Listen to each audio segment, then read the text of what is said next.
जसे आम्ही मंदिराजवळ पोहोचलो तर तिथेही अनेक दुकाने होती, ती पाहिली. पुढे धबधबा, निसर्गमय धबधबा पाहण्याची संधी भेटली. त्यानंतर दुकाने पाहिली, पूजेचे साहित्य होते, पायऱ्या चढल्या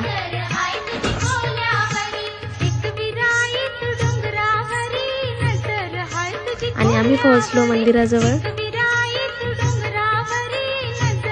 तिथे पूजेचं साहित्य घेतलं, काही फोटोज क्लिक केल्या आणि पोहोचलो गाभाऱ्यामध्ये. तर या नवरात्रीमध्ये तुम्ही मंदिराचे दर्शन घेण्यासाठी पोहोचा. आई एकविरा माता सर्वांना आशीर्वाद देव आणि असेच माझ्या व्हिडिओला प्रेम देत राहा. Thanks for watching. एकविरा माता की जय.